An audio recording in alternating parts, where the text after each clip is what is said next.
Shot in 4K ultra high definition. Your number one source for local news. WRAL News. Coverage you can count on. We have the potential for severe storms today. This morning, just a few light showers, but I'll show you when the storms could become stronger. A presidential visit. President Trump will speak at Fort Bragg today. The events that are planned for his stop ahead of the Army's 250th birthday. And growing protests. Hundreds of U.S. Marines are expected to arrive in Los Angeles today as tensions escalate. Today, a protest is expected in Raleigh as well. A lot to tell you about here on your Tuesday morning. It is 4:30. Good morning, everybody. And look who's back. Yeah, Jeff, how was your time off? Very nice. Yeah. Very nice. Thank you. Yeah, saw some family up north. And you got a little sun. Do you notice that? Some sun without the humidity. That was pretty nice. Yeah, walk right back into the humidity and a little bit of rain. We do have some scattered showers out there. Meteorologist Elizabeth Gardner is tracking all this for us. Will we get to dry out today, Elizabeth? We will get to dry out for most of the day, as a matter of fact. We just have a couple of periods today where we're going to see rain. A little sprinkle here moving into the triangle and fizzling out, and then some of the leftover rain from last night in the southern part of Cumberland County and from Clinton southward there in Sampson County. That's all we're seeing right now. We take a look at the big picture, and you can see that cold front that's going to have an impact on us today as it starts to push eastward. So we do have a level 1 risk for severe storms today. The biggest threat would be wind damage. Let's walk through the day today. A couple sprinkles, a little bit of light patchy rain, mainly south and eastern counties for this morning. There's 8 a.m. We pushed it ahead to lunchtime, and we're seeing cloudy skies. A lot more cloud cover than we saw yesterday. At 5 o'clock, just a tiny chance of a shower. And then the front itself comes through during the evening. So around 8 to 9 o'clock, we start to see that band of rain moving back in, but it mostly falls apart. We'll be on the lookout for a bit of fog this morning. In Clinton, we're having some showers there, and it looks like it's beginning to get a little foggy. 74 is the temperature and the dew point 69. So, hey, we've got all of Jeff's humidity right here. I've been saving it for you, Jeff. It's right here. No worries. Our temperature is climbing to the mid-80s for this afternoon. We still have some very hot temperatures in the forecast this week. We'll take a look. Elizabeth, thanks. Today, President Donald Trump will be in Fayetteville for a military readiness display at Fort Bragg. Soldiers will present as they celebrate the 250th anniversary of the U.S. Army. The pre-show starts at 1 this afternoon, and then the readiness demonstration will begin around 2:30. Finally, President Trump will give a speech on post at 4 this afternoon. WRAL's Kelsey Coffey is live at Fort Bragg this morning. Kelsey, we're expecting a full morning of preparations there ahead of the president visiting. Yes, Renee, we are. We're just hours away from Air Force One landing here at Fort Bragg. The last time the president was in the Fayetteville area was back in October while he was campaigning during the 2024 presidential election. Trump is coming back today to celebrate the Army's 250th birthday. Paratroopers and military equipment will be used in a readiness demonstration during a private event. Trump will give a speech later that's open to the public. Gates open at 10:30 for the Army birthday celebration. There will be a flyover, a Golden Knights jump, family-friendly activities, and more. Army veteran Dr. Josh McConkey says having this event at Fort Bragg is special. So it's one of the largest bases in the United States. It's home of airborne operations and special operations. So the president flying out here to North Carolina to commemorate that birthday really highlights the importance of Fort Bragg. You can watch President Trump's full speech from Fort Bragg live on Fox 50 around 4 o'clock. Kelsey Coffey, WRAL News, live in Fayetteville. President Trump has even more military celebrations planned for the Army's 250th. He'll be back in D.C. Saturday for a military parade, and Fort Bragg troops and equipment will be participating in that event as well. We also expect to see more than 6,000 soldiers, dozens of Army vehicles, including Abrams tanks, cavalry units, marching bands, a flyover of modern and historic aircraft, and a parachute jump by the Army's Golden Knights. Saturday is the official 250th anniversary of the U.S. Army. It also happens to be President Trump's 79th birthday. Protests over ongoing ICE raids are intensifying in Los Angeles, with tensions growing between protesters and law enforcement. Today, we expect roughly 700 Marines to hit the streets of LA. They are there to defend federal property and personnel. The Marines will be joining alongside another 2,000 National Guard troops ordered by President Trump. This despite calls from California's governor and LA's mayor to stop mobilization. Crowd control efforts are still underway on the local level. Some streets are blocked off. Police are using non-lethal measures such as tear gas, rubber bullets, and flashbangs. And as immigration protests intensify across the nation, organizers are planning their own demonstrations here around the Triangle today. Democracy Out Loud plans to hold a silent protest this evening in front of the legislative building as state lawmakers prepare to vote on Senate Bill 153, a bill that is designed to crack down on undocumented immigrants in North Carolina, strengthening coordination with Immigration and Customs Enforcement, as well as charging sanctuary cities with crimes and preventing undocumented immigrants from collecting state benefits. Members of Democracy Out Loud argue deportations would have a crippling effect on the state's economy. Ira Melman with the Federation of American Immigration Reform supports enforcing this bill. We've seen countless examples over the past few years of horrific crimes that could have been avoided if we had kept people out in the first place, or if local law enforcement had cooperated with federal law enforcement to get the person out of the country. This morning, North Carolina business owners are launching a push for Fourth Amendment workplaces to protect against warrantless ICE arrests. They plan to explain the new initiative at a press conference this morning in Durham at 10 a.m.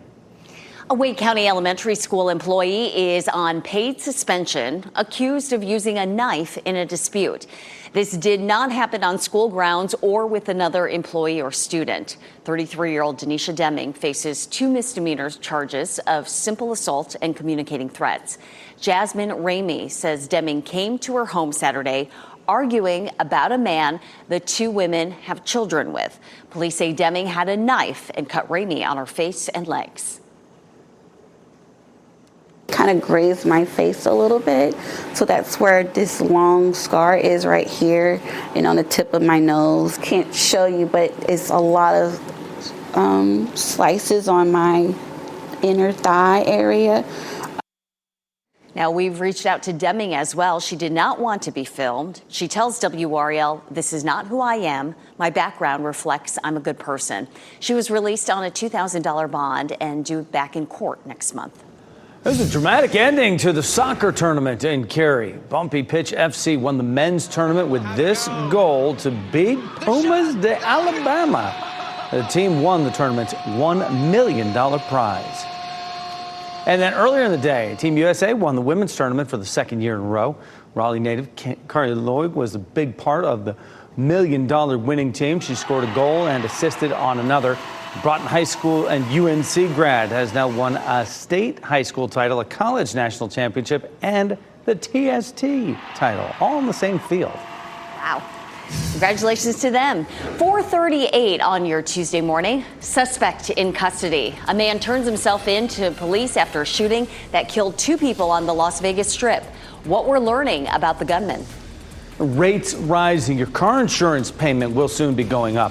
What is fueling this increase and how much more you can expect to pay? We have one more push of scattered rain coming through today as you take a live look at Clinton.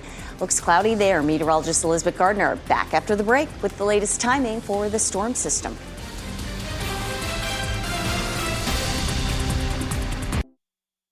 From the WRAL Severe Weather Center, North Carolina's most experienced team of meteorologists.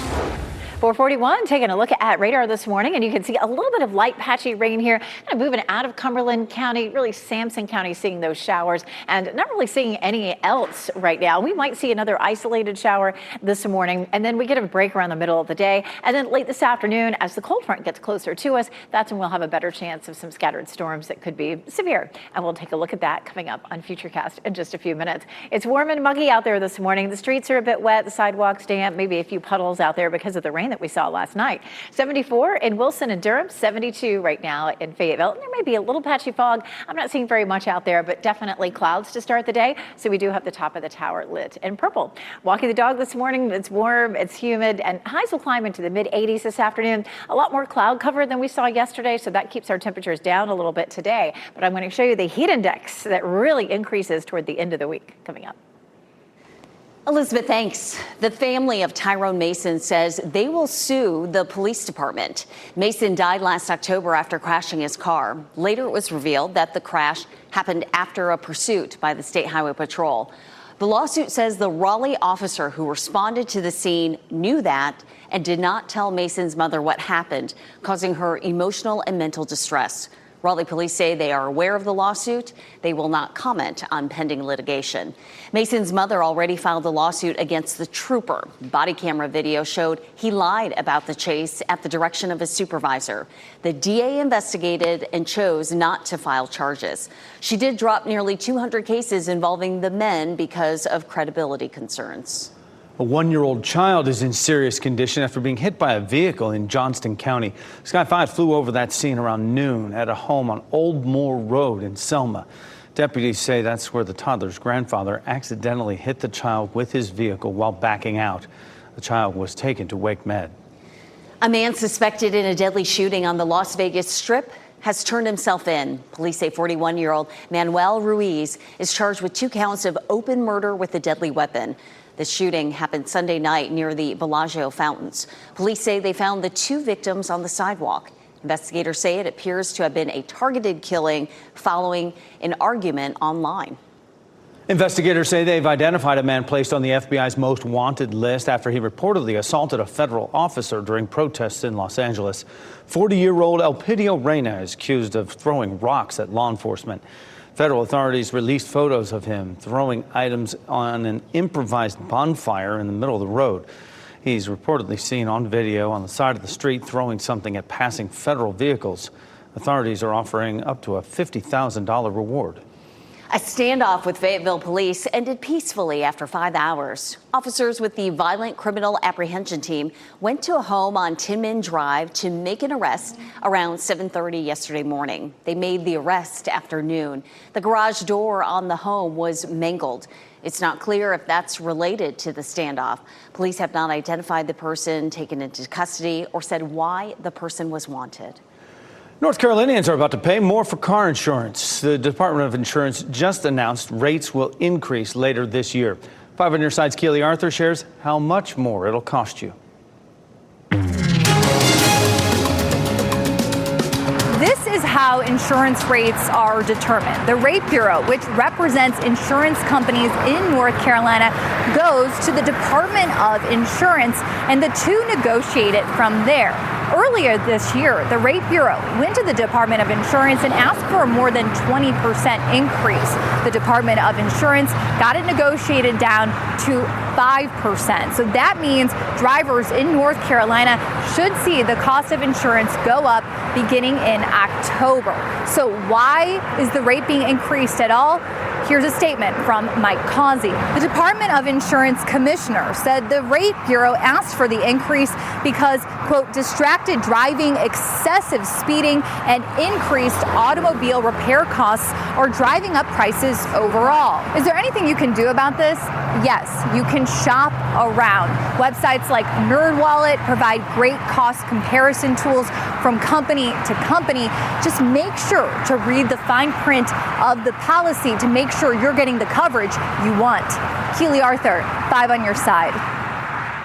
Covering Wake County, an expansion may be ahead for one landfill. Officials say it's because of more construction in the area.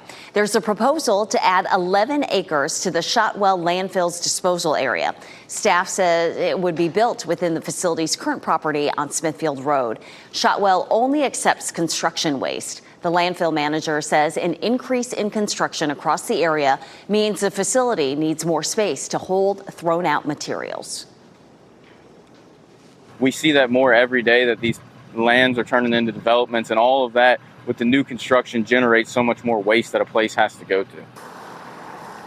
Staff says the expansion would extend the landfill's lifetime to 2037. A public hearing on the proposed expansion is scheduled for June 16th at the Wake County Justice Center.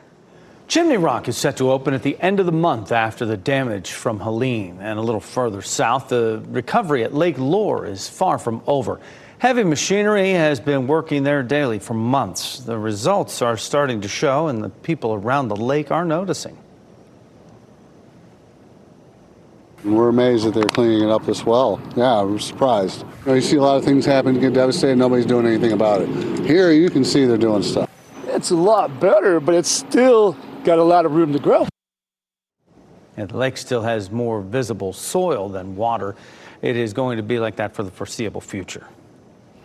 It is 4:48. We have some lingering showers out there. Meteorologist Elizabeth Gardner is tracking how long they might be with us this morning.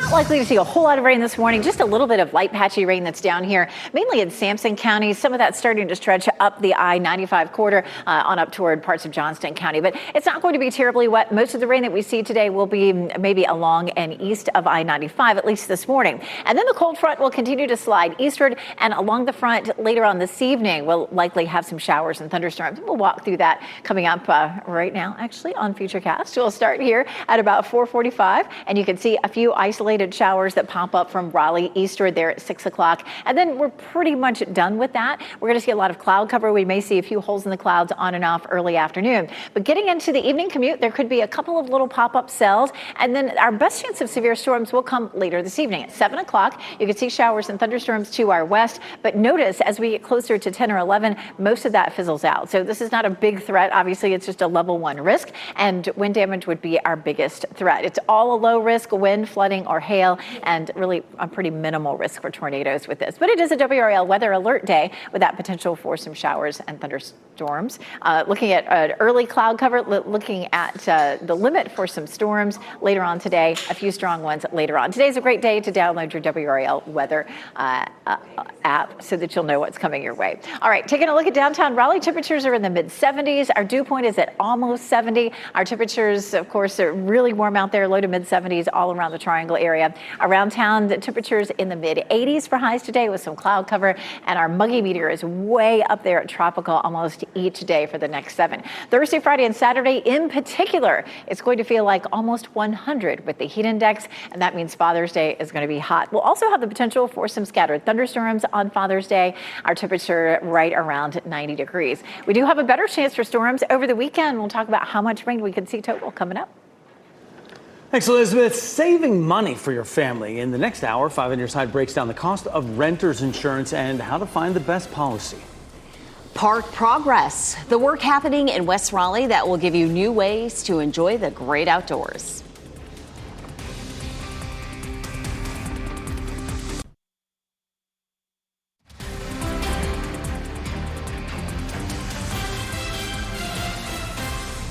.53 is the time right now on our Tuesday morning. Clouds rolling by the WRAL studio tower. Right there out back, we could see some showers in some areas throughout our morning. Mid-70s right now and quite humid. Progress is being made on Raleigh's Blue Ridge Road bike and pedestrian improvement project. Crews finished underground utility work and installed new signal infrastructure. They're building a new multi-use path along Blue Ridge Road, just north of Trinity Road, all the way to Reedy Creek Road. They are also building the pedestrian bridge over Wade Avenue and I-440. In a few weeks, you will not be able to pay your tax payments in person in 4 Wake County towns. Starting July 1st, the town of Apex, Holly Springs, Knightdale, and Rollsville will no longer accept in-person property tax payments. County leaders say it comes as in-person payments have declined and more digital options are becoming available. All you have to do is go to wake.gov/payonline. One of the stars of the Netflix show Outer Banks will play a hip-hop legend in an upcoming biopic. Douglas Hyde has that story in today's Hollywood Minute. Can I be excused to help him in the bathroom? Outer Banks star Jonathan Davis is blazing a new road in his career. The 25-year-old actor is set to star as Snoop Dogg in an upcoming biopic. Snoop will co-produce the film, which will follow the rap legend's life through highs and lows. No word yet on a release date. I believe everything's been said, probably. Sly Stone's groundbreaking, socially conscious style of funk earned him a place in the Rock and Roll Hall of Fame and in the hearts of millions of fans. The Hall of Famer passed away Monday after a prolonged battle with COPD. He was 82. Pull over and you won't get hurt. We're gonna die. Calm down. Remember your training. Put your hands up! I took a 15-hour online course. What training? Eddie Murphy and Pete Davidson team up in the comedy The Pickup. A new trailer shows the duo as armored truck drivers who were ambushed by criminals and later forced to steal money from a casino. Keke Palmer also stars in the comedy caper, which debuts August 6th on Prime Video. In Hollywood, I'm Douglas Hyde. I would watch that. The town of Wendell's annual fireworks are making a return. The show will be held Wednesday, July 2nd at Wendell Park. The event will start at 6 p.m. Fireworks will kick off at 9. There will be nearly 24 food trucks and music for everyone to enjoy.